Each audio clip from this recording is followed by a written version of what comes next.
Saudara siap untuk belajar kebenaran firman Tuhan, amin. Saudara, tentu pada malam hari ini teks yang kita akan lihat sama-sama adalah dari Wahyu pasal yang kedua, ayat yang ke-8 sampai ayat yang ke-11. Tapi sebelumnya saudara, saya mau mengajak saudara semua melihat bersama-sama dengan saya. Saya mau kasih beberapa ayat-ayat firman Tuhan yang saya percaya memberkati saudara. Karena di hari-hari ini saudara, saya menyampaikan bahwa kita semua harus mengerti siapa kita sebagai imam. Katakan, saya adalah imam. Imam adalah identitas setiap orang percaya di dalam Kristus Yesus. Imam tidak bicara hanya laki-laki, tapi laki-laki perempuan yang dilahirkan kembali. Oleh karena iman percayanya di dalam Kristus Yesus, saudara dan saya adalah imam. Amin. Saya banyak membahas dari Mazmur 133, di mana Tuhan sedang membentuk orang-orang yang dinamakan Sion, di mana Kristus Yesus memerintah, Tuhan memperdengarkan suaranya. Sion bicara tentang orang-orang yang dibentuk. Saya belum lama berkhotbah dari Matius 28 ayat yang ke-18 sampai ayat yang ke-20, mengerti bahwa tunduk kepada otoritas Yesus membuat saudara dan saya dikembalikan kepada siapa sejatinya kita, seperti sebelum Adam dan Hawa jatuh di dalam dosa. Hanya orang-orang yang mengerti otoritas mereka di dalam Kristus Yesus. Orang-orang yang berjalan di dalam otoritas adalah orang-orang yang tunduk kepada otoritas. Otoritas ada di dalam Kristus Yesus. Otoritas tidak diberikan, tapi otoritas dipercayakan, otoritas didelegasikan. Kenapa kehidupan orang percaya harus tunduk, taat, merendahkan hati di hadapan Tuhan? Sebab ketaatan dan kerendahan hati bukan kekalahan, tapi kerendahan hati, ketaatan adalah kunci kemenangan orang percaya. Orang-orang yang tunduk kepada otoritas Yesus dipercayakan otoritas. Otoritas yang saudara dan saya terima bukan milik kita, tapi otoritas yang adalah milik Yesus. Otoritas yang beroperasi melalui kita. Katakan sama-sama dengan saya, melalui. Supaya kerajaannya datang dan kehendaknya jadi di bumi seperti di surga. Kerendahan hati, ketaatan, penundukan diri memposisikan saudara dan saya bersama-sama dengan Kristus Yesus di sebelah kanan Allah. Dia yang sulung dari antara banyak saudaranya. Roma 8 ayat 29. Saudara dan saya dijadikan seperti Yesus karena dia adalah imam besar yang agung. Saudara dan saya adalah imam-imam yang dipimpin oleh sang imam besar. Haleluya. Saudara dan saya adalah kerajaan raja dan imam. Oleh sebab itu 1 Petrus pasal yang kedua ayat yang ke-9 berkata, kamu adalah imamat yang rajani. Yang mengerti katakan amin. Imamat yang rajani. Yesus Kristus datang sebagai imam besar yang asli, mengembalikan apa yang hilang. Oleh sebab itu pengorbanan salib Kristus, darah anak domba, bukan hanya memberikan tiket buat orang yang percaya untuk masuk ke surga, tapi darah anak domba yang ada di dahi, katakan sama-sama di dahi, yang ada di kepala orang percaya, darah anak domba yang ada di dahi orang percaya, mengkhususkan, mentabiskan, mentahirkan, menyucikan kita, menjadikan kita seperti imam. Orang-orang yang menang dari tanda binatang di akhir zaman. Saudara dan saya nggak perlu was-was, nggak perlu khawatir. Tapi barang siapa mengerti sejatinya kita adalah imam, kita harus hidup sama seperti Kristus. Alkitab berkata waktu kita tidak takut kehilangan hidup kita, bahkan kita rela mati. Kita tidak takut menghadapi kematian seperti Yesus yang taat sampai mati. Waktu kita mau menjalani hari-hari, kita dipersiapkan memiliki pikiran yang ada di dalam Kristus, hati dan perasaan yang di dalam Kristus, sampai kita tidak mengasihi nyawa kita lagi. Maka iblis boleh nongol, antikris boleh muncul, kita nggak bisa beli, kita nggak bisa jual, tapi orang percaya tidak dikalahkan. Selama saudara dan saya ditentukan Tuhan hidup di atas muka bumi ini, yang menjadi makanan, yang menjadi pakaian, yang menjadi masa depan saudara dan saya adalah sesuatu hal yang bukan kita perjuangkan, tapi dijamin oleh Kristus Yesus. Tuhan yang menyediakan secara supranatural. Orang Kristen tidak akan kelaparan, orang yang ada di dalam Kristus tidak pernah kekurangan, sebab Dia adalah Jehovah Jireh, Tuhan yang menyediakan semua yang diperlukan oleh setiap orang percaya yang mengerti. Katakan amin. So, saudara dan saya bisa menang di akhir zaman kalau kita menghidupi identitas kita di dalam Kristus. Hari ini kita mengerti bahwa kita adalah imam yang mengerti. Katakan amin. Haleluya. Saudara dan saya adalah imam. Tahukah saudara, sebelum Yohanes Pembaptis muncul di kitab Matius, Lukas, Markus, dan juga di kitab Yohanes, Yohanes membaptis. Waktu Yohanes membaptis banyak orang, maka Kayafas imam besar dan imam-imam yang ada di bawah keturunan Lewi yang melakukan adat istiadat agama orang Yahudi, mereka protes sama Yohanes. Mereka bilang, kamu siapa? Kenapa kamu kok bisa membaptis? Kamu punya hak apa membaptis? Alkitab mencatat bahwa Zakaria dan Elisabet yang adalah orang tua Yohanes Pembaptis, mereka adalah imam-imam yang benar. Saudara harus tahu bahwa Yohanes Pembaptis itu keturunan Lewi. Yohanes Pembaptis sebetulnya adalah imam yang legit, imam yang sah. Imam di bawah keturunan Zadok, imam-imam besar yang melayani hadirat Tuhan ribuan tahun sebelum Yohanes Pembaptis muncul. Zakaria dan Elisabet adalah keturunan imam yang benar. Oleh sebab itu, waktu Yohanes Pembaptis membaptis, kenapa baptisan itu ada? Orang Yahudi, orang ahli Taurat, orang Farisi, imam besar, mereka nggak bisa mengerti apa yang Yohanes Pembaptis lakukan. Makanya mereka protes. Karena seharusnya orang-orang Israel itu masuk ke bait suci mengikuti tradisi orang Yahudi. Setahun sekali dosanya dihapuskan oleh karena sembelihan. Mereka harus bayar, mereka harus memberikan korban. Karena turun-temurun ribuan tahun orang Yahudi stuck dengan cara berpikir, dengan instansi keimaman, di mana Yesus datang menggenapi instansi keimaman yang diperkenalkan dari kitab Keluaran waktu Musa memimpin orang Israel keluar dari Mesir di tengah-tengah padang gurun 40 tahun sebelum masuk ke tanah Kanaan. Mereka menerima pengertian akan penyembahan. Jadi orang Yahudi waktu itu stuck di dalam konsep cara liturgi agamawi. Yohanes Pembaptis membaptis, mereka protes. Kok bisa kamu baptis? Saudara, kalau saudara, saya mau buktikan buat saudara ayatnya ya, supaya saudara bisa melihat bersama-sama dengan saya dari mana dan apa yang dilakukan oleh Yohanes Pembaptis. Baptisan itu dari mana? Pertama, saya minta saudara buka terlebih dahulu dari Keluaran pasal yang ke-19. Keluaran pasal yang ke-19, ayat yang pertama. Saya mau saudara lihat sampai ayat yang ke-6.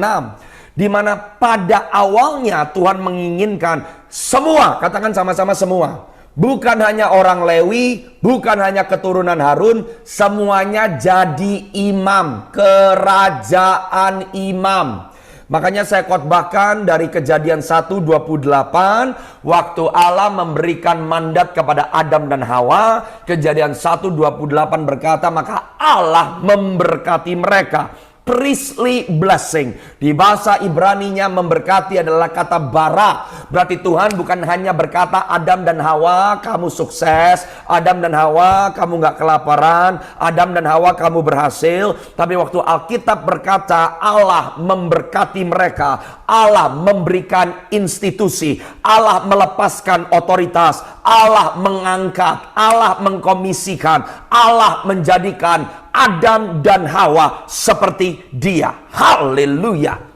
Oh glory. Saudara tahu bahwa ilmuwan-ilmuwan sehari-hari ini menemukan bahwa darah itu sebetulnya terang, cahaya yang dipadatkan. Luar biasa nggak? Kenapa muka Musa itu bersinar? Kenapa orang yang dipenuhi dengan kemuliaan Allah bersinar? Sebab saudara dan saya adalah makhluk yang sebetulnya dipenuhi dengan kemuliaan. Tapi waktu manusia jatuh ke dalam dosa, itu cahaya hilang. Cahaya itu jadi padat. Bayangkan saudara, ilmuwan-ilmuwan menemukan bahwa darah itu adalah terang sinar yang dipadatkan. Makanya waktu Yesus bangkit dari antara orang mati, tangan dan kakinya berlubang, tapi nggak ada darah yang keluar. Karena tubuh kemuliaan di mana cahaya kemuliaan Allah. Oh haleluya, orang percaya di dalam Kristus Yesus. Saudara dan saya adalah seperti bintang-bintang yang bersinar. Makanya Yesaya pasal 60 berkata, bangkit dan menjadi teranglah, sebab terang Tuhan telah terbit atasmu. Orang percaya mencerminkan kemuliaan Allah. Yang mengerti katakan amin. Ada kuasa di dalam darah anak domba, ada kuasa di dalam darah Yesus. Sebab darah Yesus bukan hanya cairan, darah Yesus adalah terang kemuliaan Allah. Oleh karena darah anak domba, saudara dan saya direstorasikan kembali. Kita yang kehilangan kemuliaan Allah, kita yang kehilangan gambaran dan cerminan Allah, oleh karena darah anak domba Allah, surga menjadi nyata di bumi. Maka apa yang diikat oleh orang percaya terikat di surga, apa yang dilepaskan oleh orang percaya terlepas di surga. Yang mengerti katakan amin. Saudara dan saya tidak hidup survival hari lepas hari, hanya mencoba bertahan hidup. Oh kiranya orang percaya mengerti siapa dirinya di dalam Kristus Yesus. Saudara dan saya adalah imamat yang rajani. Saudara memerintah, saudara menyatakan kepada dunia bahwa kerajaan di mana saudara dan saya terbilang di dalamnya adalah kerajaan yang tidak terkalahkan. Yang mengerti katakan amin. Ini waktunya saudara dan saya memerintah. Pemerintahan yang bukan dilakukan dengan darah dan daging. Senjata kita bukan adalah senjata yang lahiriah. Senjata kita bukan senjata yang karnal, tapi berkasa di dalam doa. Waktu orang percaya mengerti bahwa apa yang kamu lepaskan dari mulutmu adalah melepaskan kehendak dan isi hati Tuhan. Maka waktu kamu berdoa, kamu gak ngemis. Waktu kamu berdoa, kamu gak nangis-nangis. Kamu gak minta-minta. Kamu berdoa dengan otoritas. Kamu melangkah dengan otoritas. Kamu gak bisa dihimpit oleh masalah. Waktu kamu menghidup yang menjadi kebenaran firman Tuhan, kemanapun kamu berjalan di dalam kemenangan. Pedang, penyakit sampar, kelaparan tidak bisa memisahkan kita dari kasih Yesus. Orang percaya tidak akan pernah kehilangan pengharapannya. Sebab saudara dan saya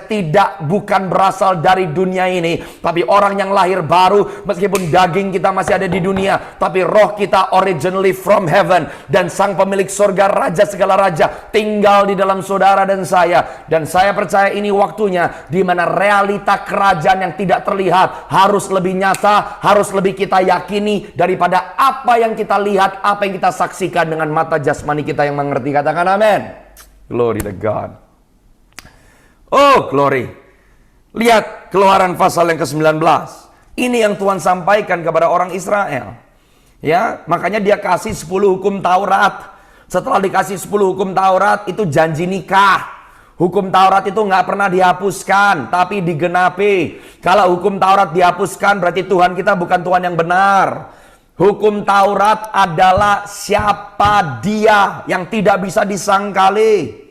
Oleh karena Kristus Yesus, saudara dan saya dimampukan oleh karena kasih anugerah Tuhan, boleh berjalan di dalam kebenaran, bukan karena kebenaran kita, tapi karena kebenaran Kristus. Yang mengerti katakan amin. Hukum Taurat digenapi, bukan ditiadakan. Karena itu janji nikah. Halo, Tuhan mau menikah dengan bangsa Israel. Tuhan mau menjadi satu dengan umatnya. Kalau kita berkata Keluaran 19, pada tanggal 1 di bulan ketiga setelah orang Israel keluar dari tanah Mesir, mereka tiba di padang gurun Sinai. Setelah mereka berangkat dari Rafidim, mereka tiba di padang gurun Sinai, lalu berkemah di padang gurun itu. Di sana orang Israel berkemah di depan gunung itu. Perhatikan. Lalu Musa naik menghadap Allah, dan Tuhan berseru dari gunung itu kepadanya, beginilah kau katakan kepada keturunan Yakub dan kau beritakan kepada orang Israel, kamu sendiri telah melihat apa yang kulakukan kepada orang Mesir, bagaimana aku telah mengangkat kamu di atas sayap Raja Wali dan membawa kamu kepadaku. Lihat tuh, saudara dan saya diselamatkan dari Mesir, kita diselamatkan dari dosa, kita diangkat terbang tinggi bagai Raja Wali. Tugasnya supaya saudara dan saya dibawa kembali kepada Tuhan, mengenal siapa dia dan siapa kita sejatinya di dalam Kristus. Jadi sekarang ayat yang kelima, jika kamu sungguh-sungguh mendengarkan firman-Ku, Yesus adalah firman yang hidup, firman yang menjadi manusia. Jadi setiap orang percaya harus mendengarkan suara Tuhan, bisa mendengar suara Tuhan, bicara tentang keintiman, tapi bukan hanya mendengarkan, berpegang. Garis bawahi. Pelaku firman tuh, mendengar firman, melakukan firman. Konsepnya sudah ada dari zaman perjanjian lama Keluaran. Makanya perjanjian baru dan perjanjian lama tidak bisa dipisahkan. Tolong garis bawahi. Salah kaprah sekarang kita. Di perjanjian baru nggak ada perpuluhan, pastor. Di perjanjian baru, Yesus yang ada di perjanjian baru adalah Yesus yang ada di perjanjian lama. Halo. Amin. Makanya Wahyu pasal 13 bilang bahwa dia adalah anak domba yang disembelih sebelum dunia dijadikan. Halo, maksudnya apa tuh? Dia adalah anak domba yang disembelih sebelum dunia dijadikan. Yesus yang ada di perjanjian lama adalah Yesus yang sama ada di perjanjian baru. Gak bisa dipisahkan. Perjanjian lama, perjanjian baru itu satu kesatuan. Makanya Yesaya 46 berkata, Tuhan tahu akhirnya dari awalnya. God knows the end from the beginning. Di zaman saudara dan saya yang lagi dirusak sama setan, kelamin. Yang lagi dirusak adalah keluarga. Yang lagi dirusak adalah identitas. Yang lagi dirusak adalah gender. Semuanya yang ada di kitab Kejadian. Apa yang sedang terjadi di akhir daripada akhir zaman, iblis sedang rusak yang awal. Amin. Yang mengerti katakan amin. Tuhan udah tahu akhirnya dari awal. Kalau kita menghidupi kembali apa yang Tuhan katakan di kitab Kejadian, kita menerima kunci kemenangan. Bagaimana berjalan di dalam kemenangan di akhir daripada akhir zaman. Haleluya. Oke. Pastor, di perjanjian baru, rasul-rasul nggak ngomong tentang perpuluhan. Ya betul, karena di perjanjian baru kita diajarkan mempersembahkan seluruh jiwa, seluruh tubuh, semua yang ada pada kita mengasihi Tuhan dengan segenap hati, segenap jiwa, segenap kekuatan, dan segenap akal budi. Kalau ngasih 10% aja susah, bagaimana ngasih 100%? Nggak masuk akal, betul? Kalau ngasih 10% aja susah, gimana mau ngasih 90%? Nggak mungkin. Perpuluhan bukan untuk Tuhan. Sekarang saudara nggak usah perlu dipaksa loh. Kalau kita memberi yang terbaik buat Tuhan, seharusnya bukan 10%, 20%, 30%, 40%, 50%. Perpuluhan itu menjaga kita untuk tahu pengharapan kita Tuhan, sumber berkat Tuhan, pengandalan kita Tuhan. Anda ngasih perpuluhan bukan kepada gereja, kepada Tuhan. Gak bisa dipungkiri, ada gak banyak pendeta yang salah menggunakan, banyak gereja yang salah menggunakan? Ya, masing-masing bertanggung jawab dengan Tuhan. Jangan khawatir, pendeta-pendeta, gembala-gembala gereja-gereja yang mainin uang Tuhan masuk neraka loh. Jadi jangan karena orang-orang bikin salah, saudara dan saya salah kaprah. Kita melakukan segala sesuatu dari Tuhan, oleh Tuhan, dan untuk Tuhan. Saya memang harus katakan, ya ada nggak pendeta-pendeta hidupnya hedon? Banyak. Anda bisa diberkati, belum tentu harus pakai jam tangan, belum tentu harus pakai mobil tertentu, betul nggak sih? Tapi saudara nggak bisa nyenengin orang kok. Saudara pakai mobil Honda. Buat satu orang mobil Honda itu mewah. Buat orang lain mobil Honda nggak mewah. Sampai kapan kita bisa memuaskan opini masing-masing orang? Setiap orang bertanggung jawab dengan bagaimana dia hidup di hadapan Tuhan. Tuhan memberikan yang namanya hikmat. Mengerti saudara? Masing-masing orang bertanggung jawab dengan keputusannya masing-masing. Saudara dan saya tidak ditentukan dengan keputusan dan cara hidup orang. Kita belajar menjaga hidup kita dengan baik di hadapan Tuhan. Saudara dan saya nggak bisa nyenengin orang. Tapi Tuhan berkata, lakukan dengan penuh bijaksana dan penuh hikmat. Betul nggak saudara? Jaga hidupmu sebaik mungkin. Supaya kamu nggak nyandung orang. Betul? Jadi kalau kita fokusnya kepada Yesus, kita nggak tersandung dan kita nggak berhenti melayani Tuhan karena orang lain. Saudara dan saya belajar untuk melakukan segala sesuatunya karena pada akhirnya nanti saudara dan saya harus mempertanggungjawabkan hidup sendiri, bukan hidup orang lain di hadapan Tuhan. Yang mengerti kata-kata amin, oke? Kalau saudara harus mengerti prinsip nih, prinsip hukum tabur tuai itu dari perjanjian lama, perjanjian baru nggak pernah berubah karena namanya hukum. Saudara dan saya melakukan semua yang menjadi perintah Tuhan tidak pernah merugikan. Semua perintah yang Tuhan berikan adalah untuk kebaikan dan kehidupan kita umat manusia yang mengerti. Tolong katakan amin. Ini kemungkinan besar next Bible study saya tetap ngomong Smyrna nih. Kayaknya hari ini saya belum bisa masuk di Smyrna. Karena ini yang Roh Kudus lagi sampaikan. Maka ini lagi ngalir seperti aliran air yang deras. Saya nggak bisa contain. So I'm just going with the flow. Supaya kita bisa ngerti nih saudara. Karena sebetulnya tuh saya mau bahas hari ini tentang gereja di Smyrna. Itu ngomong tentang hati seorang martir loh. Hati yang rela mati loh. Gereja di Smyrna itu arti kata dasarnya itu seperti mur, ya. Mur, saya pernah jelaskan, itu adalah kemenyan yang dipakai untuk orang mati, supaya mayat itu nggak jadi busuk. Jadi gereja di Smyrna itu melewati persekusi yang begitu hebat. Bahkan mereka dikuatkan oleh Tuhan, kamu harus setia sampai mati. Jadi waktu kita mau bahas tentang gereja di Smyrna, kita sebetulnya ngomong tentang rela mati loh, demi Kristus loh. Kita ngomong tentang punya hati seperti seorang martir. Mau rela kehilangan hak, mau merendahkan hati. Tapi sebelum kita bisa belajar tentang gereja di Smyrna, kalau kita nggak ngerti kita ini imam. Kalau cara kita ngelihat tubuh Kristus itu dengan penuh judgmental. Kita nggak punya kasih. Kita bahas di Bible study yang sebelumnya gereja di Efesus. Gak ada artinya kita belajar tentang hati seorang martir kalau kita nggak ngerti dulu bahwa kita adalah imam. Yang mengerti katakan amin, saudara. Yang mengerti katakan amin, saudara. Amen.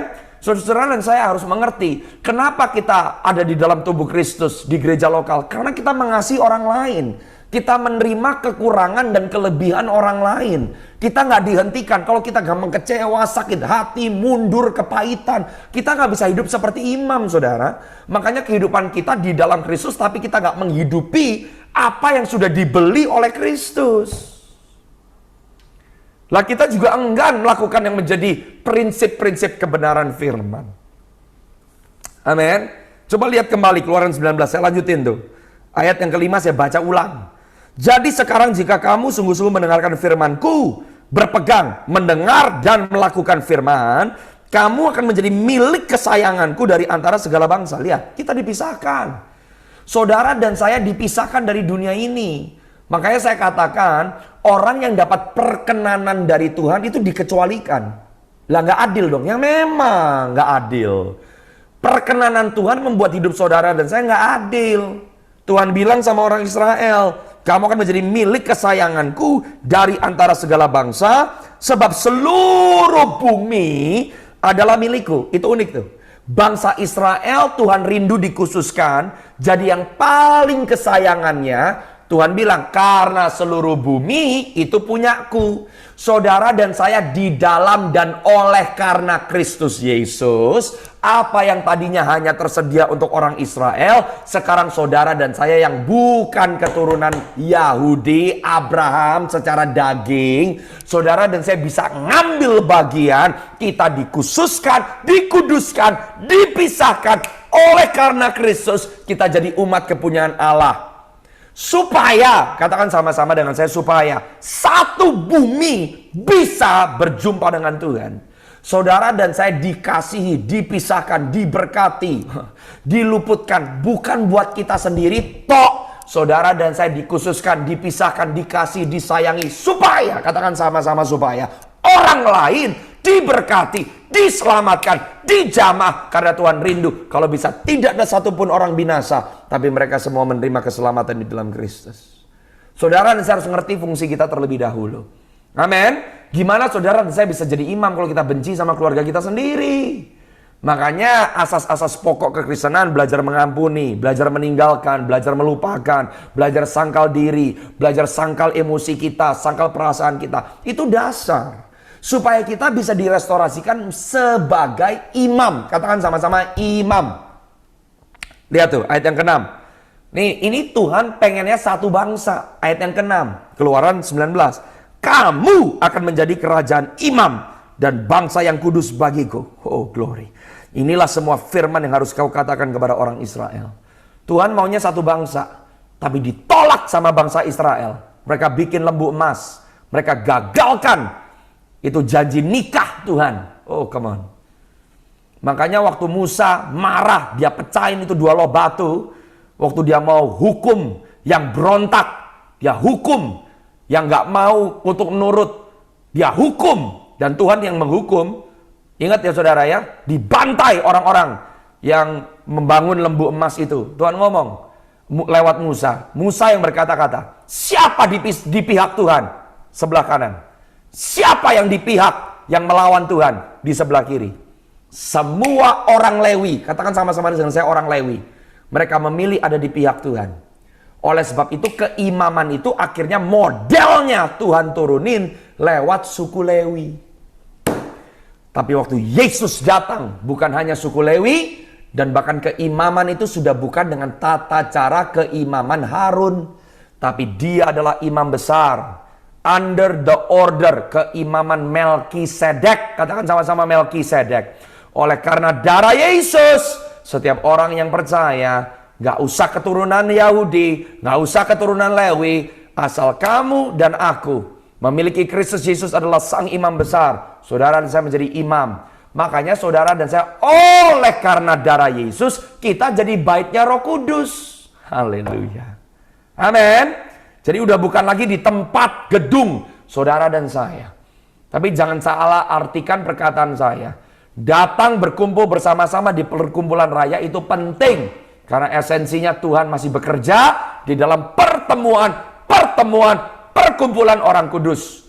Gereja lokal saudara diberkati dengan gedung yang baik. Orang-orang bisa dilatih, orang-orang bisa datang, dijamah, disembuhkan. Tuhan tidak anti gedung. Tapi kalau kita cuma datang ke gedung, merasa kalau kita sudah datang ke gereja kita berkenan, tapi kita nggak menghidupi kehidupan yang ditebus Yesus, kita nggak jadi imam, kita nggak bergerak di dalam kuasa dan otoritas, maka datang ke gedung nggak ada artinya. Ngerti nggak saudara?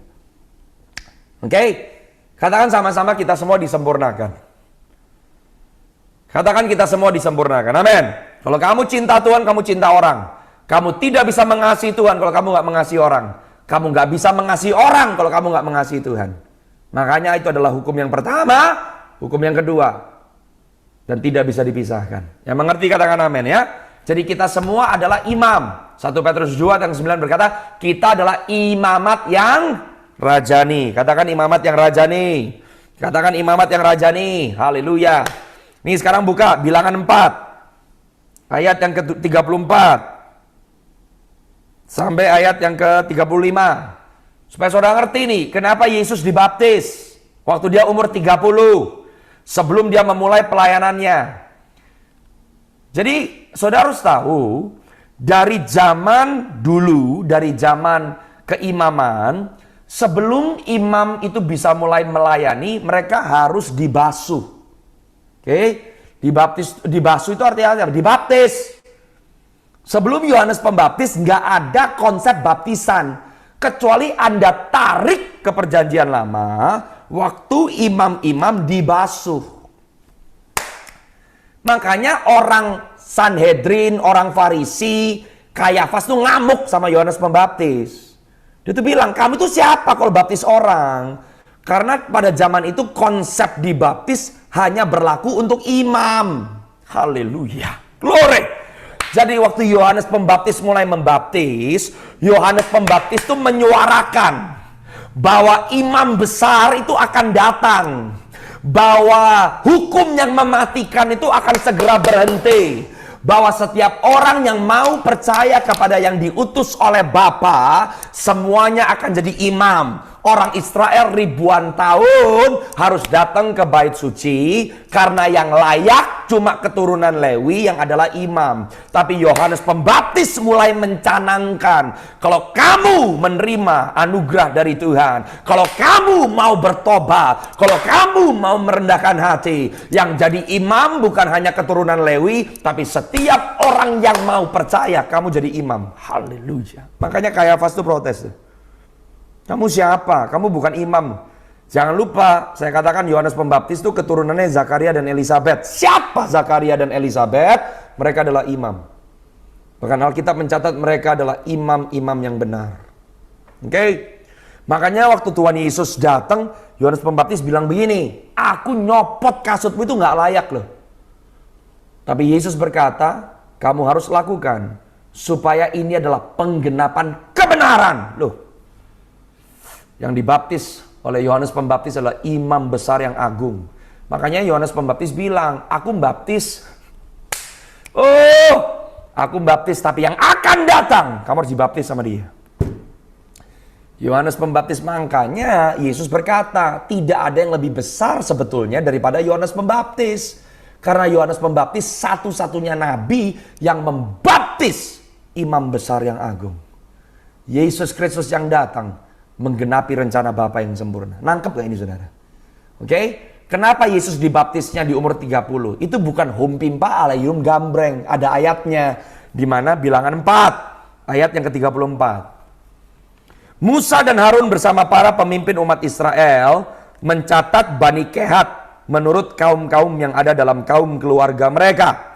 Dari yang berumur 30 tahun ke atas sampai 50 tahun, setiap orang yang sudah waktunya bertugas untuk pekerjaan di kemah pertemuan. Imam baru bisa berfungsi di kemah pertemuan waktu umur 30. Yesus memulai pelayanannya di umur 30 sebab dia adalah imam besar yang agung yang menggenapi. Haleluya. Kenapa dia dibaptis di umur 30? Yesus Kristus mengambil posisinya sebagai imam besar. Nangkep gak? Oke, dia adalah domba yang disembelih. Ya, makanya Tuhan Yesus mati waktu Paskah, menggenapi Paskah. Ritual orang Yahudi ribuan tahun, Yesus menggenapi. Jangan lupa waktu Yesus diadili sama Kayafas, ada satu kejadian Kayafas mengoyakkan pakaiannya. Yesus waktu diadili dia diam aja, betul gak sih? Tapi waktu diminta sumpah, kamu bilang kamu anak Allah, kamu bilang kamu bisa bangun bait suci dalam 3 hari. Betul ya? Karena Yesus diminta sumpah. Kalau udah diminta sumpah dia harus ngomong.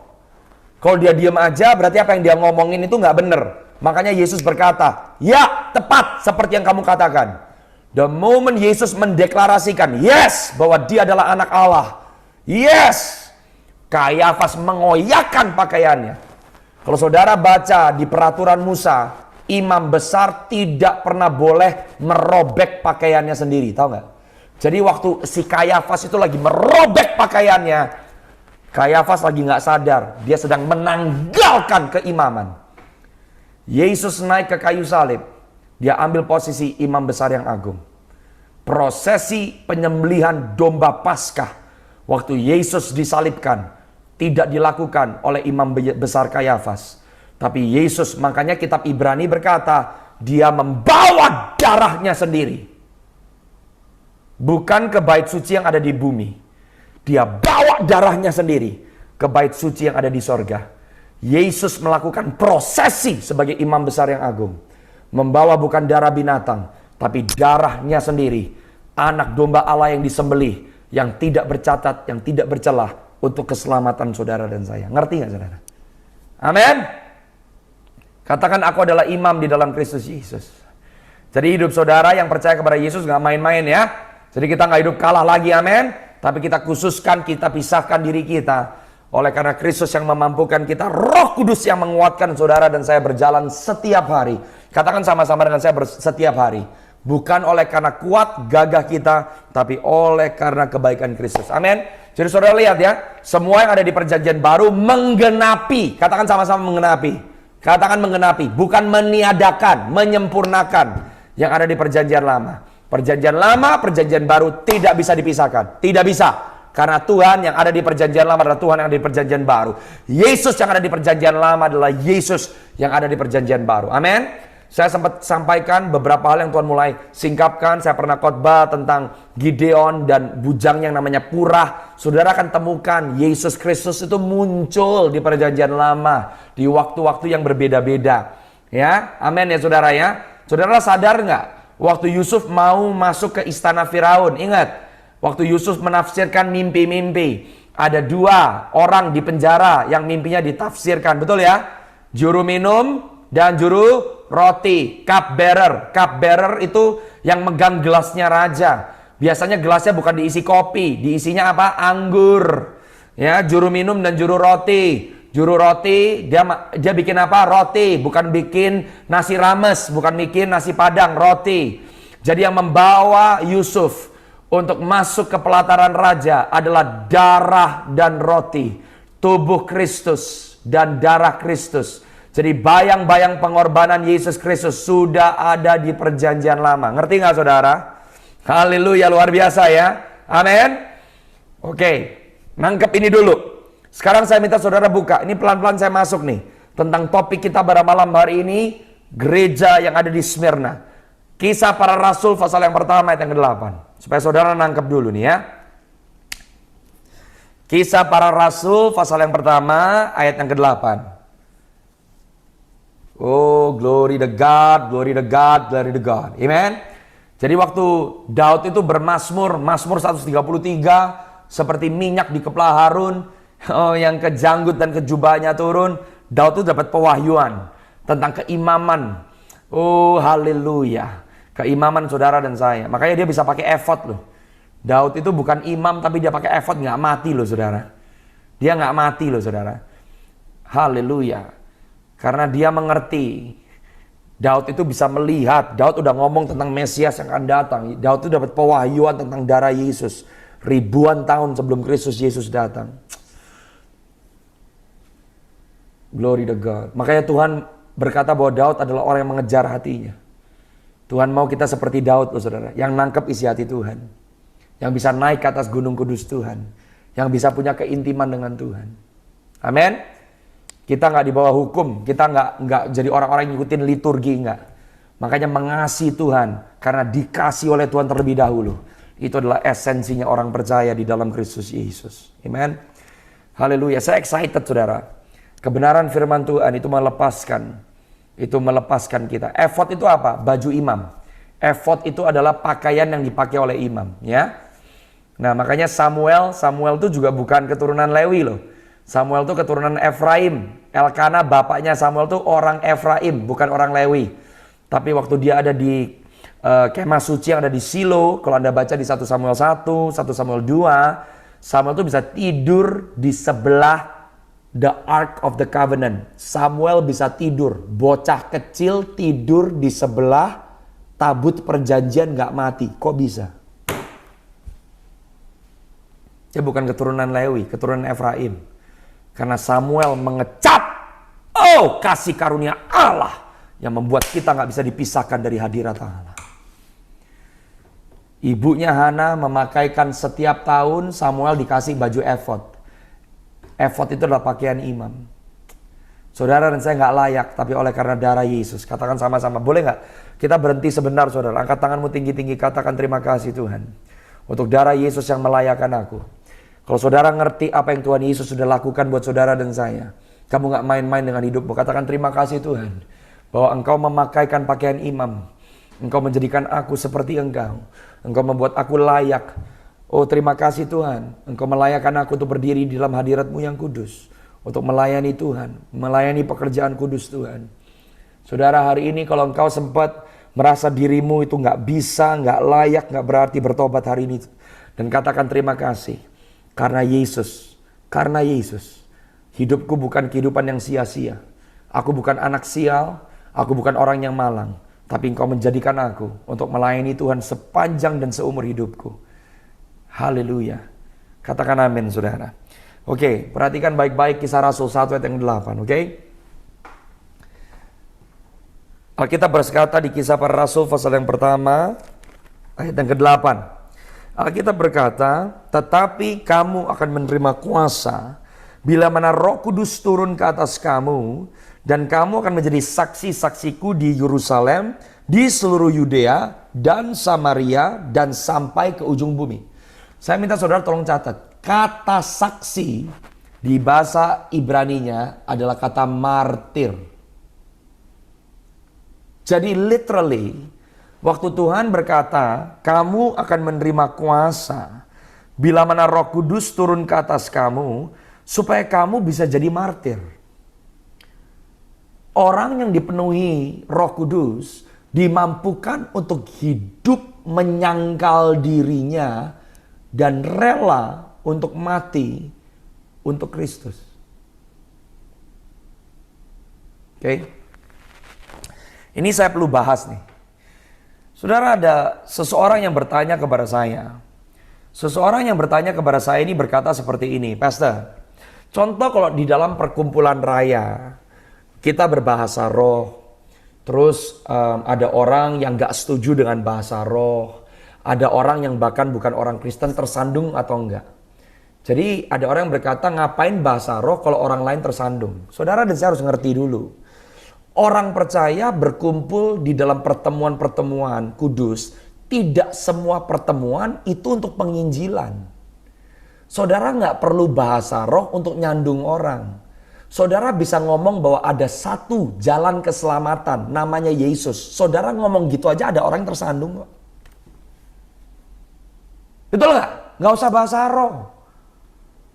Saudara harus ngomong, sangkal diri pikul salib, ada orang tersandung kok. Jadi jangan jadikan alasan, lah kalau kita berdua di dalam bahasa roh orang nggak ngerti tersandung. Saudara mau hidup benar, saudara mengatakan kebenaran, pasti ada orang tersandung. Kalau nggak ngerti dan nggak setuju. Dan semua orang itu berhak punya opini masing-masing. Saudara juga harus ngerti, di dalam pertemuan kudus, tidak semua pertemuan kudus itu fungsinya penginjilan. Jadi orang percaya harus punya hikmat. Kalau saudara dan saya ada di dalam pertemuan raya, di mana fokusnya adalah untuk penginjilan, tapi orang yang ada di atas mimbar 40 menit bahasa roh, itu nggak tepat. Karena tidak tertib dan melawan tujuan kenapa ibadah penginjilan itu diadakan. Ngerti nggak? Jadi harus punya hikmat. Oke? Alkitab berkata di kitab Yudas, waktu saudara berbahasa roh yang tidak dimengerti oleh manusia, Anda sedang membangun manusia roh. You are stirring up the innermost faith. Kitab Yudas ngomong seperti itu. Ya, kalau di dalam perkumpulan raya ada orang mulai jerat-jerit dan akhirnya bikin kacau dan sudah mengganggu tujuan perkumpulan raya, maka bahasa rohnya sudah tidak tertib. Tapi bukan berarti tidak berdoa di dalam roh. Makanya bergerak di dalam manifestasi kuasa supranatural, kuasa Tuhan, bergerak di dalam dimensi spiritual, tidak menggagalkan hikmat, kalau enggak gila. Jangan jadi orang rohani tapi nggak berhikmat. Tapi jangan hanya berjalan di dalam hikmat, tapi tidak punya iman, percaya dengan apa yang tidak dimengerti dengan nalar. Itu jadi agamawi. Amin. Ada waktunya perkumpulan doa, semuanya berdoa in the spirit, karena perkumpulan doa nggak salah. Jadi gereja harus ngerti how to move in wisdom. Amin. Nah, saya perlu bahas ini. Saudara juga harus tahu, ada karunia berbahasa roh. 1 Korintus 12. Karunia berbahasa roh, tujuannya setiap karunia untuk menyatakan kasih Kristus kepada orang-orang yang membutuhkan. Waktu karunia bahasa roh beroperasi, maka karunia tersebut harus ditafsirkan. Karunia berbahasa roh dengan bahasa roh membangun manusia batinia saudara itu beda. Yang satu tujuannya untuk pribadi, yang satunya tujuannya untuk orang lain. Kalau kamu mau melayani orang lain yang nggak ngerti, gagal. Betul nggak sih? Di situ karunia bahasa roh disertai dengan karunia menafsirkan bahasa roh. Ngerti nggak? Oke? Waktu saudara membangun manusia rohmu, you pray in the spirit. Kenapa saudara berbahasa roh? Komat kamit? Enggak. Waktu saudara membangun manusia rohmu, manifestasinya pergerakan Roh Kudus gimana? Saudara dapat hikmat. Saudara dapat pengertian. Kamu harus tahu mendoakan apa. Nangkep? Saudara tahu melakukan apa. Itu manifestasi dari apa yang saudara bangun di dalam roh, boom, nembus di alam jasmani.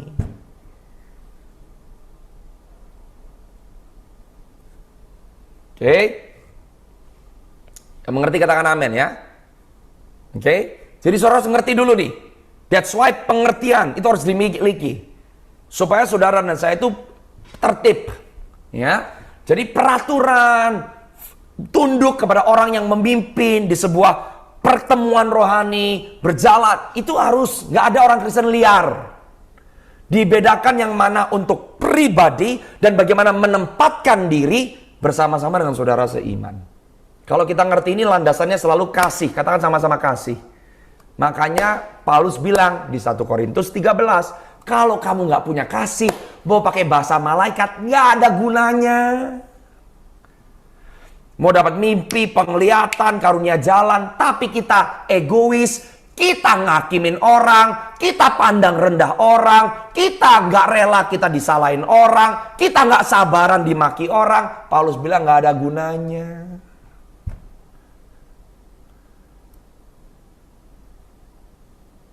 Amin.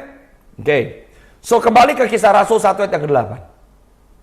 Roh Kudus diberikan kepada saudara dan saya supaya kita jadi martir. Langkah awal untuk kita siap supaya tidak menyangkal Yesus, apapun resikonya.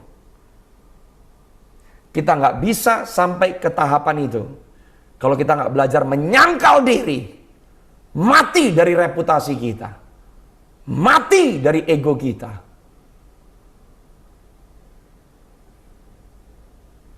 Makanya Tuhan membawa kita untuk menjadi serupa dengan penderitaan dan kematian Kristus. Dan gereja di Smyrna, itu mereka literally martir loh.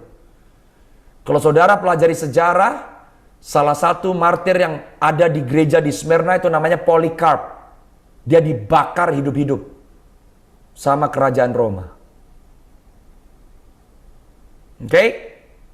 Kalau Anda pelajari sejarah gereja, gereja di Smyrna, orang-orang Kristen di Smyrna, mereka dilempar di Kolosium, dicabik sama singa, sampai putus semua tubuh mereka.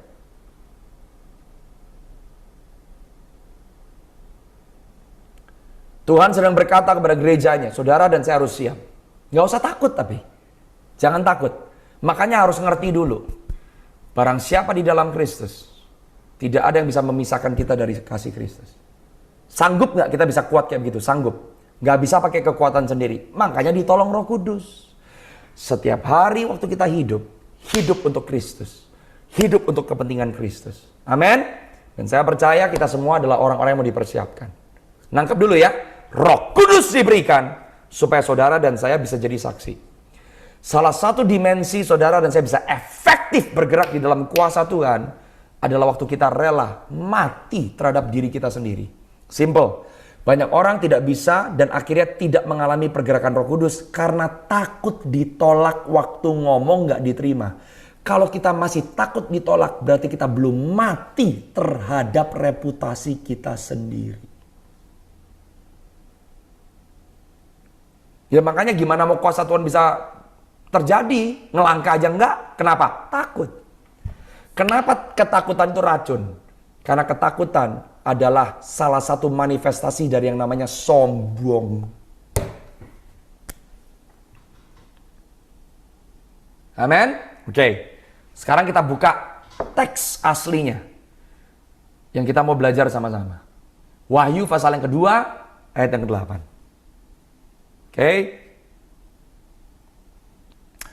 Oke. Tunggu dulu ya. Sebelum Wahyu pasal yang kedua, ayat yang ke-8. Saya minta saudara ngerti ini dulu nih. Oke. Wahyu 2, coba lihat ayat yang pertama dulu. Lihat ayat yang pertama dulu. Di pelajaran yang sebelumnya kita belajar tentang gereja di Efesus. Saudara diberkati ya. Saya berdoa saudara diberkati. Amin. Kita semua adalah tubuh Kristus. Kita sama-sama mau belajar dan dipersiapkan. Saya sungguh berdoa. Mungkin saya nggak dapat kesempatan ketemu dengan saudara semua secara langsung. Ya, mungkin kita nggak akan ketemu sampai di sorga. Mungkin saya nggak dapat kesempatan ngobrol sama masing-masing saudara. Saya hanya lakukan bagian saya yang Tuhan percayakan. Tapi kita semua ada di dalam pertandingan yang sama. Kita semua orang-orang yang mengasihi Tuhan Yesus, yang terlebih dahulu dikasih oleh Tuhan Yesus. Amin ya saudara ya. Bayangin tuh hebatnya tuh. Kita sama semua orang percaya di dalam Kristus yang sungguh-sungguh. Kita semua saudara seiman. Tapi saudara dan saya nggak bisa jadi nilai tambah. Anda nggak bisa memberkati kecuali dengan orang-orang yang ada bersentuhan dengan saudara.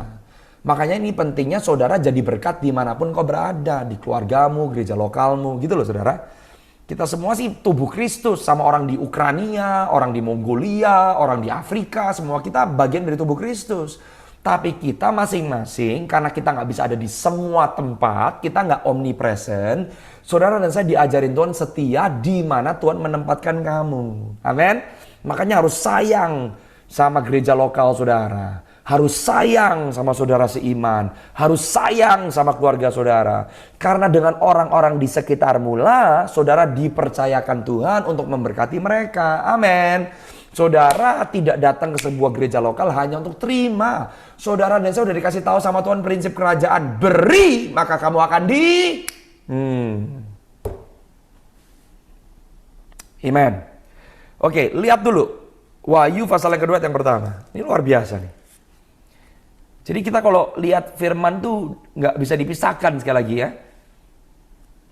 Lihat ya. Yang lalu, saya kayaknya hari ini nggak bisa ngomong dulu deh saudara tentang gereja di Smyrna. Berarti nanti Bible study yang berikutnya tetap The Church of Smyrna Part 2. Oke? Tapi saya berdoa sudah diberkati. Ini yang namanya kita kalau belajar firman kayak gini, jangan dibaca gitu loh. Enggak, langsung tapi nggak ngerti. Tapi kalau kita telah, betapa hebat ya. Firman ini karena ini bukan tulisan mati ya, ini pribadi ya saudara. Anda bisa baca berulang. Tapi setiap kata, setiap kalimat mengandung hati Kristus. Ayo, katakan sama-sama katakan saudara. Katakan, aku mau cinta firman Tuhan. Katakan, aku mau cinta firman Tuhan. Aku berdoa Bapa, setiap orang yang mengangkat tangan mereka dan berkata, aku mau cinta firman. Biar Roh Kudus-Mu yang mengajari. Roh Kudus yang memberikan hikmat. I release, Father, the spirit of wisdom, revelation and understanding. Engkau membuat hamba-hambamu semuanya yang bergabung begitu kagum Tuhan. Setiap kali mereka membaca firman Tuhan, mereka merenungkan, mempelajari firman, roh mereka dibangkitkan dan dihidupkan. Di dalam nama Yesus aku berdoa. Oke, Wahyu 2. Oke, lihat ayat yang pertama. Tuliskan kepada malaikat jemaat di Efesus, inilah firman dari Dia yang memegang ketujuh bintang itu di tangan kanannya dan berjalan di antara ketujuh kaki pelita emas itu. Kita kan yang lalu belajar ya, Dia Tuhan yang memegang. Berarti kita harus cinta peraturan pemerintahan Kristus, betul ya? Dia berjalan di antara ketujuh kaki Dia. Saya sudah sampaikan kita harus cinta sama pribadi Yesus. Ngerti ya? Kita nggak cuma cinta dengan peraturannya, kita nggak cuma cinta dengan order, tapi kita cinta dengan pribadi. Kita cinta dengan orangnya. Kita cinta dengan hatinya Tuhan. Amin. Ya, itu berjalan di dalam firman dan roh. Amin. Oke, kita belajar. 7 bintang. Katakan sama-sama dengan saya 7 bintang. Katakan sama-sama dengan saya 7 kaki Dian. Oke. Now, ada sesuatu yang tersirat loh saudara. Ini ngomong tentang orang-orang yang mengenal Tuhan dan jalan dengan Tuhan secara intim, keintiman. Makanya saya katakan kepada gereja di Efesus, Tuhan ngomong sama mereka, kamu pelayanan bagus, kamu membuktikan yang mana yang asli, yang mana yang palsu. Kamu tekun, kamu kerja keras, ya kan? Aku tahu jeripayahmu. Jadi Efesus bukan gereja males. Saya sudah sampaikan di pelajaran kita yang lalu, kasih mula-mula bukan hanya bukan hanya bicara tentang kasih kita kepada Tuhan. Jemaat di Efesus itu makin lama makin progres kok. Mereka pelayanannya bagus. Apa yang mereka lakukan luar biasa. Tapi Tuhan berkata, kamu kehilangan kasih Tuhan terhadap kamu. Jadi kita bisa pelayanan tanpa kasih Tuhan. Jadi kasih mula-mula itu bukan balik waktu kita jatuh cinta, baca Alkitab gak ada yang suruh, kita maunya berdoa terus, gak kayak begitu. Saudara dan saya semakin lama semakin dewasa. Gereja Efesus itu gereja yang aktif, mereka bukan gereja yang males. Tapi Tuhan bilang, kamu udah kehilangan ranking kamu. Kamu kehilangan otoritas kamu. Kenapa? Kamu udah gak melayani dengan kasih Kristus. Saya ajarkan di Bible study yang lalu, saudara bisa aktif pelayanan. Kalau kita nggak dipenuhi kasih Kristus, kita gampang hakimin orang, kita gampang nyerah, maki-maki orang, merasa yang paling benar. Akhirnya semua pekerjaan kita membawa kita makin lama karakternya bukan kayak Kristus. Jadi Tuhan ngomong sama gereja di Efesus, balik lagi kepada kasih Kristus. Supaya kamu melayani orang dengan perasaannya Kristus, bukan perasaan kamu sendiri. Dengan cara lihatnya Kristus, bukan cara lihat kamu sendiri. Dengan opininya Kristus, bukan dengan opini kamu sendiri. Yang mengerti katakan amin. Oke? Now, sekarang coba saudara lihat ya. Saudara lihat. Buka sama-sama buat saya Yudas ayat 14 sampai 16. Mundur aja satu halaman. Yudas ayat 14 sampai 16. Oke. Ini salah satu bukti lagi nih. Perjanjian lama sama perjanjian baru tidak bisa dipisahkan. Oke. Yudas ayat yang ke-14 sampai 16. Saya bacain. Alkitab berkata, Henok. Nah, Henok di mana? Kitab Kejadian. Keturunan ke-7 dari Adam. Oke, lihat tuh. Henok tuh nggak pernah mati loh. Keangkat ke surga. Ini gambaran orang-orang yang berjalan di dalam keintiman dengan Tuhan. Ini saya percaya ngomong pengangkatan itu bukan hanya ngomong rapture nanti ya. Nggak usah argumentasi lah. Pengangkatan itu nanti sebelum masa sukar, di tengah masa sukar, atau sesudah masa sukar. Saya percaya orang Kristen akan melewati masa sukar. Tapi yang penting siap. Tapi pengangkatan nggak cuma kita seperti mau kabur, nggak gitu. Pengangkatan ngomong tentang ada satu dimensi di mana orang-orang yang intim dengan Tuhan, di mana saudara bisa melihat dari perspektif surga loh, bukan dari perspektif dunia loh. Makanya saudara dan saya oleh karena darah Yesus, saudara dan saya punya akses, katakan sama-sama akses, untuk berdiri di hadapan tahta Allah yang maha tinggi. Jadi kalau saudara doa, jangan doa dari posisi di bawah. Cuma taunya minta ngemis. No, saudara dan saya memerintah. Amen. Kenapa dia kasih pengurapan profetik? Kenapa kita melihat penglihatan-penglihatan mimpi-mimpi ilahi? Kenapa kita bisa dipenuhi dengan kuasa dan otoritas? Karena kita hidup menghidupi dimensi surga. Ya, bukan teori loh ini. Kita nggak bikin kita eksklusif loh saudara. Semakin kita dalam dengan Tuhan, semakin kita berjalan intim dengan Tuhan, semakin kita ada di tata Allah yang maha tinggi. Selama kita hidup di bumi, hidup kita berfungsi, berarti, bermakna, semakin banyak orang yang diberkati loh. Makanya karakter dan karisma, karakter dan pengurapan, karakter dan karunia harus jalannya bareng. Kalau semakin banyak orang yang berkarunia, tapi kita semakin eksklusif, gak cinta orang, merasa yang paling betul, itu bukan Kristus, itu setan. Oke? Orang Kristen gak mengisolasi diri. Orang Kristen gak bikin kubu sendiri. Gue yang paling bener, lu yang paling salah. Enggak! Ini menunjukkan kebobrokan gereja nih. Terlalu banyak sinode. Masing-masing berantem semuanya. Enggak, kita semua tubuh Kristus. Amin? Semua punya misi berbeda, punya visi berbeda, tapi selalu berjalan di dalam kasih. Jangan sampai kita ketipu dengan merasa yang paling benar. Amin? Katakan sama-sama dengan saya. Roh Kudus tolong saya untuk punya hati yang rendah hati. Roh Kudus tolong saya untuk mengasihi. Lihat ayat 14, Yudas. Henok keturunan ke-7 dari Adam juga telah bernubuat tentang mereka. Katanya, sesungguhnya Tuhan datang dengan beribu-ribu malaikat kudusnya, hendak menghakimi semua orang dan menjatuhkan hukuman atas orang-orang fasik karena semua perbuatan fasik yang mereka lakukan dan karena semua kata-kata nista yang diucapkan orang-orang berdosa yang fasik itu terhadap dia. Mereka itu orang-orang yang menggerutu, mengeluh tentang nasibnya, hidup menuruti hawa nafsunya, tetapi mulut mereka mengeluarkan perkataan yang congkak dan mereka menjilat orang untuk mendapatkan keuntungan. Lihat nih. Henok itu bisa bernubuat tentang zaman waktu Nuh loh. Dan Henok sudah bernubuat tentang zaman saudara dan saya di akhir zaman ini. Oke. Bahtera Nuh belum dibangun, air bah belum datang. Henok itu 7 generasi setelah Adam. Dan sebelum Nuh. Ini prophetic generation. Keintiman dengan Tuhan yang memampukan saudara bisa melihat jauh ke depan. Saudara mempersiapkan diri sebelum apa yang akan terjadi di hari-hari ke depan. Kita udah dengar banyak nubuatan di akhir zaman, banyak orang menyangkal Yesus, banyak orang akan murtad.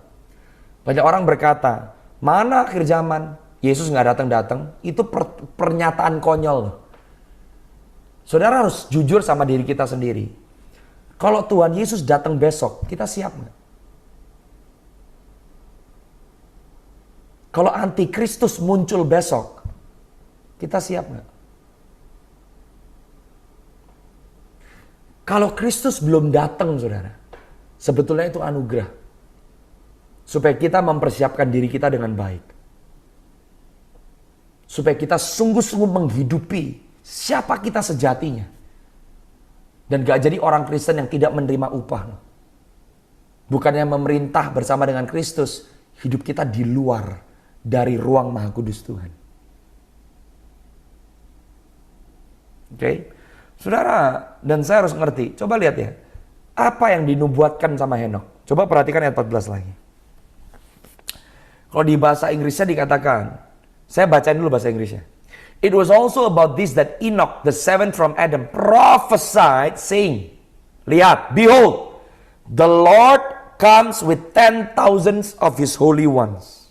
Henokh, keturunan ketujuh dari Adam, juga telah bernubuat tentang mereka. Katanya, sesungguhnya Tuhan datang dengan beribu-ribu malaikat kudusnya. Oke, hendak menghakimi semua orang. Saudara harus lihat. Ini adalah keadaan tuaian akhir zaman. Ini adalah keadaan gereja yang akan dihadapi di akhir zaman. Ini adalah keadaan akhir zaman. Apa yang saudara dan saya akan lihat? Penghakiman. Judgment. Penyakit sampar. Bencana alam. Peperangan. Judgment. Okay? To execute judgment on all. Hendak menghakimi semua orang dan menjatuhkan hukuman atas orang-orang fasik karena semua perbuatan fasik yang mereka lakukan dan karena semua kata-kata nista yang diucapkan orang-orang berdosa yang fasik itu terhadap dia. Bahasa Indonesianya kurang tepat sebab dia bahasa Inggrisnya bukan hanya to execute judgment tapi to convict, untuk menginsafkan orang-orang fasik dari kefasikan mereka. Ini ngomong tentang apa? Penuaian jiwa-jiwa dan pertobatan. Penuaian jiwa-jiwa dan pertobatan akan berbarengan dengan yang namanya penghakiman. Jadi di tengah-tengah keadaan yang mencekam, di tengah-tengah bencana alam, di tengah-tengah peperangan, di tengah-tengah penyakit sampar, di tengah-tengah kegelapan, di situ tuaian akan masuk. Oke, kalau saudara catat Yohanes 16 ayat 8, Roh Kudus akan menginsafkan dunia tentang dosa, kebenaran, dan penghakiman. Itu fungsinya siapa? Roh Kudus yang tinggal di dalam kita. Kita adalah bait Roh Kudus. Nangkep gak? Saya itu minta hikmat dari Tuhan supaya saudara bisa nangkep. Saya itu lagi bantu supaya puzzle itu memberikan gambaran besar. Saudara dan saya disebut bait Roh Kudus. Roh Kudus itu ngapain? Menginsafkan dunia terhadap dosa, kebenaran, penghakiman.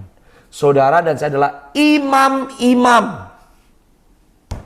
Karena kita bersyafaat, karena kita memerintah, karena kita sebagai pengantara, maka lewat gerejanya kehendak Bapa terjadi di bumi seperti di surga. Supaya banyak orang-orang di sekitar saudara dan saya bisa mengenal siapa Yesus, sang imam besar yang adalah domba Allah yang disembelih untuk saudara dan saya. Kenapa setiap orang percaya harus berfungsi? Karena saudara adalah imam buat keluargamu. Saya nggak bisa jadi imam buat keluarga saudara. Saya bersyukur khotbah saya memberkati. Saya bersyukur saudara diberkati dengan online Bible study. Tapi yang bersentuhan dengan keluarga saudara itu kamu. Jadi lihat nggak? Setiap kita harus jadi berkat nggak? Yes. Setiap kita bisa jadi berkat nggak? Yes. Kepada setiap orang yang bersentuhan dengan engkau. Kalau kamu ngerti siapa kamu, maka kerajaan Allah akan diperkenalkan kepada orang-orang di sekitar saudara lewat saudara. Jadi jangan kecilkan dirimu. Kamu bukan pastor, kamu bukan nabi, kamu bukan pemimpin gereja. Masing-masing punya fungsi. Saya bersyukur dikasih Tuhan kesempatan dan kehormatan memperlengkapi saudara sebagai seorang pengkhotbah. Ngerti gak saudara? Sebagai seorang pastor. Oke? Saya bergerak sebagai seorang nabi. Saya bersyukur memperlengkapi tubuh Kristus. Itu cuma fungsi saya dengan saudara berbeda. Bukan berarti saya lebih bagus dari saudara. Kalau saya merasa saya lebih bagus dari saudara karena fungsi saya, sayanya bego. Ngerti gak sih? Oke? Haleluya. Ingat ya? Jadi dua hal akan terjadi. Penghakiman dan penginsafan kepada orang-orang yang fasik. Pertobatan. Dan kita bermitra, dan kita bekerja sama dengan Roh Kudus. Yang mengerti katakan amin. Yang mengerti katakan amin. Jadi yang saya minta saudara ngerti, catat ini. Gereja Tuhan di akhir zaman harus siap-siap dipersekusi.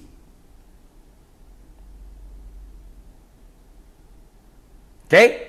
Kalau ada penghakiman, berarti akan ada persekusi. Buat kita gereja Tuhan persekusi. Yang dihakimi orang fasik. Tapi orang Kristen harus siap-siap, berarti akan ada persekusi. Karena kalau ada penghakiman, setan akan semakin menjadi. Ngamuk-ngamuk. Yang diincar sama setan siapa? Ya orang Kristen. Yang mau dibunuh siapa? Orang Kristen. Yang diinjak-injak, ditindas siapa? Orang Kristen. Jadi catat. Be ready for persecution.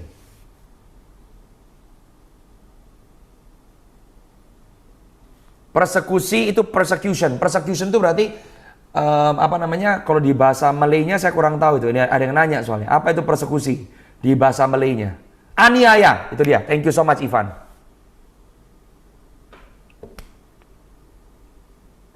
Saudara harus nangkep ini dulu. Jangan takut. Katakan sama-sama dengan saya, jangan takut. Katakan jangan takut. Nanti waktu kita udah mulai masuk di Wahyu 2, 8-11, kita akan lihat kekuatan yang Tuhan berikan kepada gereja di Smyrna. Kita pun tidak perlu takut. Oke, yang nomor 2, ingat ya. Tadi saya bilang ada penginsafan kan, berarti ada tuaian kan. Kalau ada tuaian, catat buat kita gereja Tuhan, be ready for purification. Siap-siap akan terjadi pemurnian. Nah,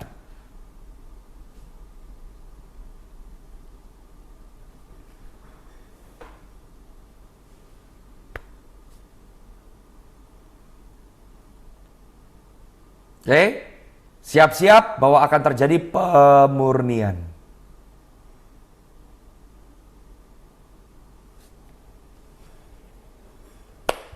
Amin. Saya mau berhenti di sini dulu. Saya minta saudara renungin ini sampai Bible study kita yang berikutnya. Be ready for persecution. Yang nomor 2. Be ready for persecution. Purification. Yang pertama, be ready for persecution.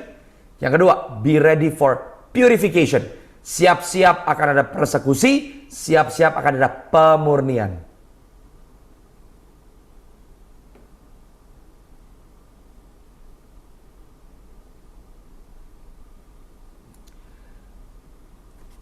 Oke.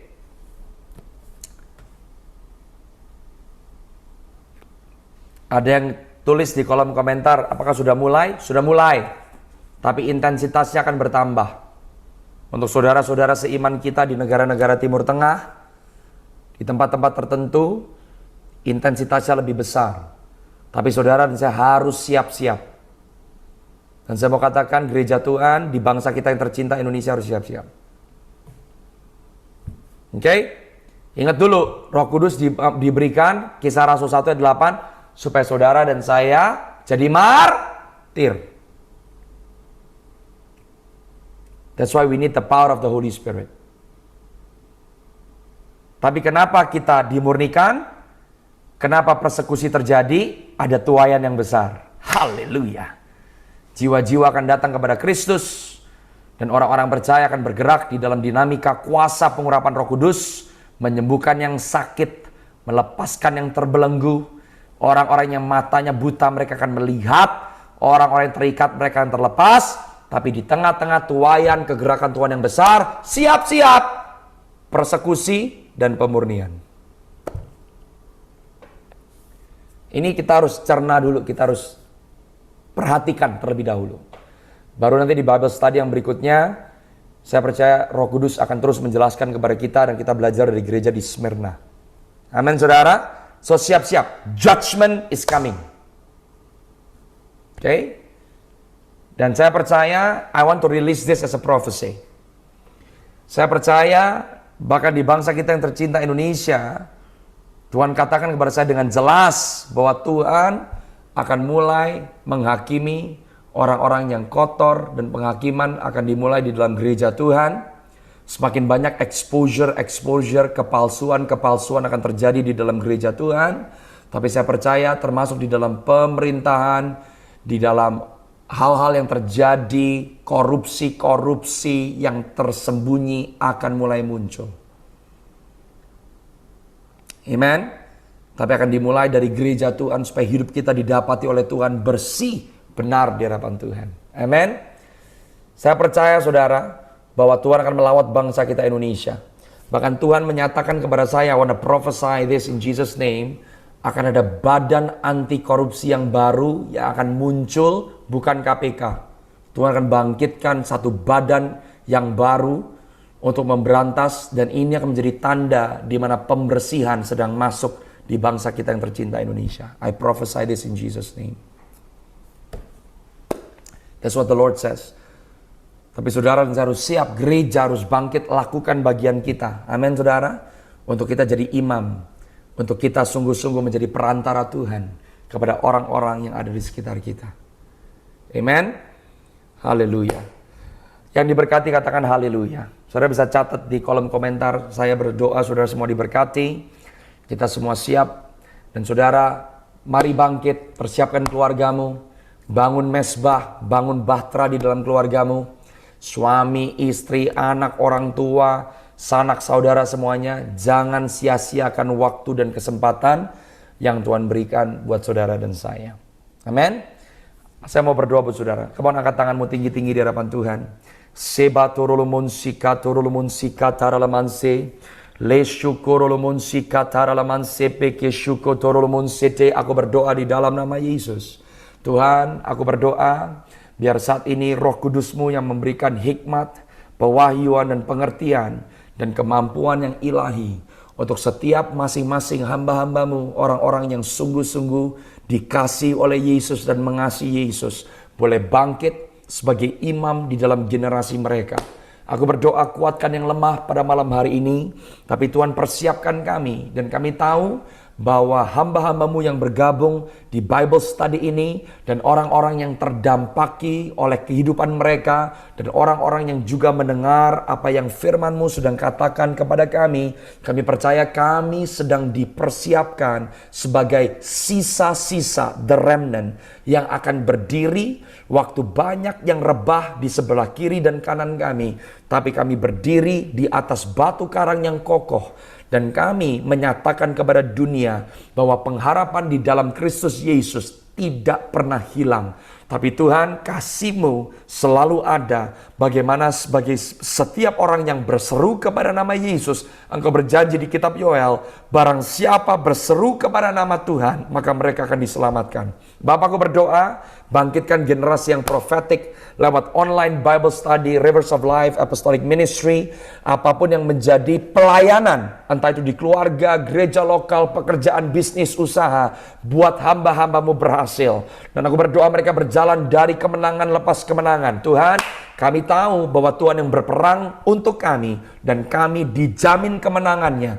Tuhan, aku berdoa, latih setiap kami, latih tangan kami untuk berperang Tuhan, supaya kami menjadi gereja yang kuat, gereja yang disiplin, gereja yang tidak terkalahkan, yang tidak diombang-ambingkan oleh segala macam angin pengajaran Tuhan. Tapi kami rindu supaya kami yang sudah memulai bersama dengan Yesus, Engkau yang sudah memulai di dalam kami suatu pekerjaan yang baik, Tuhan Engkau setia untuk menyelesaikannya sampai pada akhirnya.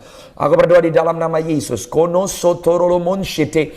Saya melihat ada seseorang Yang terancam Anda punya bisnis seperti bisnismu mau bangkrut dan tokomu mau tutup. I pray in Jesus name, Tuhan akan intervensi dan Tuhan akan membela saudara. Dan saya melihat bahwa apa yang seperti diambil, disegel itu dibatalkan. I prophesy to you, siapapun engkau, bahwa bisnismu tidak akan mati, tapi Tuhan akan memberikan, menyediakan secara supranatural. Dan apa yang Tuhan sudah buka, engkau akan melihat bahwa engkau yang memiliki bisnis ini yang hampir mati, engkau dikhususkan, dipilih oleh Tuhan, bahwa lewat usaha yang kau bangun, engkau harus menguatkan, engkau menyupport. Saya melihat seperti engkau mendukung hamba-hamba Tuhan dan pelayanan-pelayanan yang bahkan seringkali sangat amat kekurangan. Dan Tuhan berkata, sebab engkau setia dengan menolong, menyokong. Jangan berhenti menolong dan menyokong. Jangan berhenti untuk memberkati pelayanan-pelayanan yang kau sudah berkati selama ini. Sebab Tuhan akan seperti sebuah injeksi. Tuhan akan menguatkan engkau. Tuhan akan melipat gandakan. Dan Tuhan membuat apa yang kau kerjakan dengan tanganmu itu berhasil. Saya rasakan ada seseorang di tempat ini. Engkau mengalami sakit di bagian kiri lehermu. I pray in Jesus mighty name. Aku berdoa setiap pembengkakan di bagian kiri leher, I command in Jesus name, kuasa kesembuhan Yesus mengalir, menjamah, menyembuhkan saat ini juga. Saat ini juga. Saat ini juga di dalam nama Yesus. In Jesus name. Saudara, kalau engkau sakit, angkat tanganmu saat ini and claim, receive, terima kesembuhan ilahimu di dalam nama Yesus. Di dalam nama Yesus. Saya melihat ada seseorang mengalami problem di bagian kaki sebelah kanan, di bagian tumit kaki sebelah kanan. God is healing you right now. Aku berdoa yang sakit di dalam persendian, sakit secara saraf. Aku berdoa, be healed in the mighty name of Jesus. Be healed. Ada seseorang yang ngalamin saraf terjepit. God is releasing, removing the pain right now. Right now. Tuhan, aku berdoa. Menyatakan kuasa kesembuhanmu kepada hamba-hambamu yang membutuhkan saat ini juga. Di dalam nama Yesus. Oh, saya melihat ada pita suara seseorang yang dipulihkan oleh Tuhan. Ada seseorang adalah seorang penyembah. Engkau bernyanyi untuk Tuhan, tapi engkau mengalami gangguan di bagian leher pita suaramu. God is healing you right now. God is healing you right now. God is healing you right now. Aku berdoa, kalau saudara melayani Tuhan di bagian musik, menyanyi, pujian, saya minta saudara angkat tangan dua-duanya tinggi-tinggi. I want to pray special blessing on you. Aku berdoa bagi orang-orang yang melayani di bagian musik, pujian, penyembahan. I pray for a new impartation, for the anointing of songs, the anointing of psalm, pengurapan lagu-lagu dan mazmur turun. Tuhan, aku berdoa lewat online Bible study ini dibangkitkan prophetic worshipers, di mana mereka mulai bernubuat dari lagu-lagu, dari suara mereka. Aku berdoa untuk mereka bernyanyi Tuhan. Bahkan untuk hamba-hambamu mengambil waktu memuji Tuhan bersama keluarga mereka, secara pribadi dan bersama-sama dengan orang lain. Tuhan, let the heavens open. Let the heavens open. Let the heavens open. Di dalam nama Yesus. Aku berdoa biar mata mereka mulai melihat penglihatan-penglihatan di dalam surga. Aku berdoa Tuhan, release that spiritual revelations Lord, the spirit of prophecy. Mereka mulai beroperasi di dalam karunia-karunia Roh Kudus. Dan Bapa, a fresh prophetic anointing biar dilepaskan kepada hamba-hambamu saat ini di dalam nama Yesus, di dalam nama Yesus. Bahkan kalau ada masih di antara saudara yang sakit, yang tidak disebutkan, terima kesembuhanmu saat ini di dalam nama Yesus. Terima kesembuhanmu di dalam nama Yesus. Ada seseorang yang bergumul untuk bapaknya, untuk ayahnya. Saya melihat seperti ada ayah seseorang di sini yang sedang sakit di rumah sakit terbaring. Engkau sedang membutuhkan bahkan uang untuk obat. Dokter seperti angkat tangan. I release the miracle working power of Jesus. I command papamu yang terbaring di rumah sakit, papamu akan pulang. Papamu sembuh sempurna in the mighty name of Jesus. I release that blessing Tuhan. Terima kasih untuk rohmu yang ada di antara kami. Angkat tangan saudara, sembah Tuhan. Let's just worship the Lord.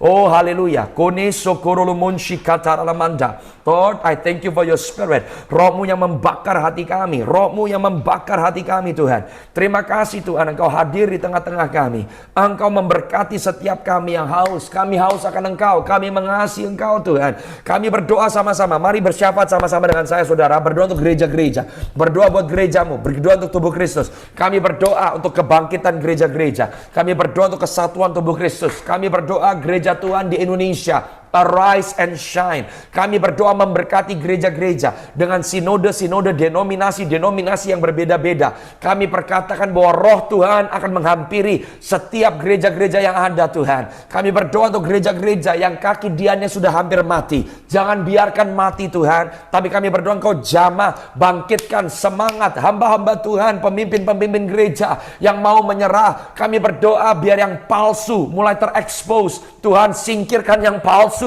Berikan kesempatan bertobat. Tapi kami berdoa murnikan kami gerejamu. Kami berdoa ini waktunya 5 jawatan dibangkitkan kembali. Rasul-rasul, nabi-nabi, penginjil-penginjil, gembala-gembala dan guru-guru bangkit di Indonesia. Kami berdoa let the church in Indonesia arise. Kami bersatu minta belas kasihan-Mu. Kami bersatu berdoa Tuhan. Kami berdoa Engkau yang berjanji. Engkau berkata bahwa Indonesia akan penuh dengan kemuliaan Tuhan. Kami ingatkan Engkau pesan-pesan nubuatan yang dilepaskan bertahun-tahun lamanya atas bangsa kami, atas gereja-gereja di Indonesia. Genapi ya Tuhan. Kami berdoa Tuhan, biar generasi yang akan bangkit di Indonesia adalah generasi yang mengasihi dan mencintai Tuhan. Kami berdoa memberkati bangsa kami Indonesia. Kami berkati pemerintahan Presiden Prabowo dan Wakil Presiden Gibran. Kami berdoa memberkati pemerintahan yang ada. Kami berdoa, kami minta intervensi Tuhan. Kami minta Tuhan nyatakan dirimu. Kami berdoa nyatakan kuasa-Mu. Kami berdoa nyatakan hadirat-Mu Tuhan. Kami berdoa untuk bangsa kami Indonesia dari utara, selatan, timur, dan barat. Biar Indonesia dipenuhi dengan kemuliaan Tuhan. Kami berdoa biar semua mata melihat, semua lutut bertekuk lutut,